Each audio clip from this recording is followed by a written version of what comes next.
In history, events don't happen out of nowhere. There always tends to be multiple connecting factors that cause an important point in our history. This is also true for the Stonewall riots. It didn't exist in a vacuum. The choices and actions of others allowed for this important piece of queer history to happen. One of these people being a black lesbian who was the vice president of one of these extremely important queer organizations. Her name was Ernestine Eckstein. Hello and welcome to the Pride series, where I talk about influential queer people in history. Ernestine Eckstein was born in 1941 in Indiana, USA. Not much is known about her until her college years. She attended Indiana State University and was an officer at the NAACP there. So at a young age, she was already familiar with activism. She graduated in 1963 with a degree in magazine journalism and a minor in psychology and Russian. She then moved to New York City. She stated that she moved here because it just felt right to her. New York City is where she figured out she was a lesbian. This happened when she met with an old college friend that she was close with, and he came out to her. At this point in her life, she didn't even know what gay meant, and he actually had to explain it to her. Things started to click for Eckstein then, and she too realized she was gay. She stated that she always sort of knew that she had some sort of attraction to girls, but she never really processed the fact.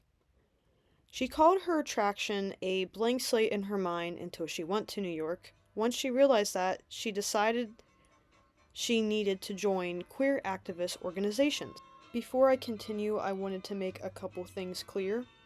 So, one of the things is that I say queer a lot in this video, so like queer movement, queer people, queer community, and I just want to make it clear that it wasn't a common term used when Eckstein was alive. I'm just using it so it makes more sense to a modern audience.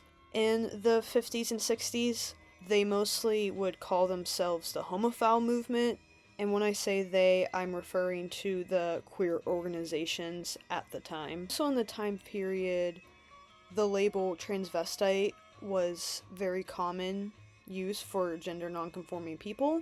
I mostly use transgender, and I mostly said it because of reflex at this point, but yeah, I just wanted to add that in. She marched at the first annual Reminder Day, which were picket protests that were held in Philadelphia, Pennsylvania on the 4th of July. They were organized by gay organizations to remind people that queer communities did not have basic human rights that they deserved. She was the only black woman in attendance. She also joined the New York chapter of the Daughter of Bilitis, or the DOB, which was a lesbian activist group. It started as a secret social club for queer women and then started to form into activism. It was named after a collection of poetry called the Song of Bilitis. These poems were said to be written by Sappho about a companion of hers named Bilitis. This collection of works is actually all fictional and were written by Pierre Louis in 1894. The DOB picked this name because it was a very niche reference to Sappho, so the average person wouldn't catch on to what it meant. The group also published a magazine called The Ladder. Eckstein was interviewed in this paper and was the first black woman to be on the cover of the magazine. This interview is where we get a lot of our information about her life before New York and her political beliefs. During this time, there was a divide in the American movement on how queer people should fight for their rights. Older members of these groups wanted to keep lobbying for rights through doctors and psychologists, whereas newer members wanted to start lobbying with politicians. Eckstein was part of the latter belief and thought that the only way queer people could advance forward was by civil disobedience and public demonstrations. She saw the similarities between the civil rights movement and the queer movement, and believed that queer people needed to take a page out of Black Americans' book when it came to fighting for rights. Eckstein was then elected vice president of the DOB and continued to argue that queer organizations needed to protest publicly. During a time that these organizations were still skittish about getting involved with politics and protests, her work helped to steer the queer community in that direction.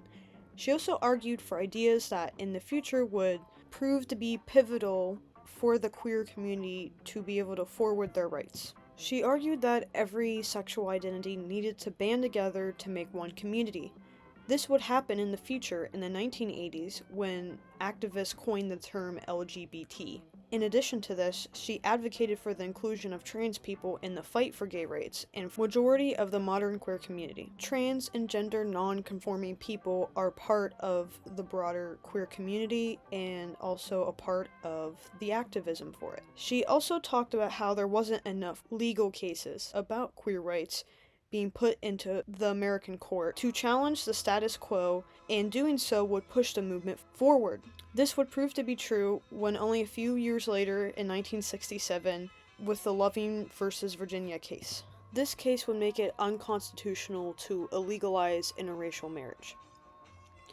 Now at first glance, it might not seem apparent how this would help queer rights, but this case created a precedent in how gay marriage was ruled legally in the 2000s and 2010s. This would ultimately result in gay marriage becoming legal in America and the 2015 case Oberfell versus Hodges. After a while though, Eckstein got sick of all the infighting happening in the DOB. So she moved to California and got involved with the Black Woman Organized for Action. Not much is known about her after this. In 1992, she died in California. Although her story has remained mostly untold, Ernestine Eckstein was pivotal in the evolution of queer activism in America. Hello everyone, before the video ends, I just wanted to let y'all know I opened up an Etsy shop. It'll mostly be jewelry and keychains I'll be selling. I only have a few listings up right now, but I will be adding a lot more in July. I also have a jewelry account on Instagram where I will be posting most of the info about the shop. I will put a link in the description for both the shop and my jewelry account. Anyways, thank you for watching the video.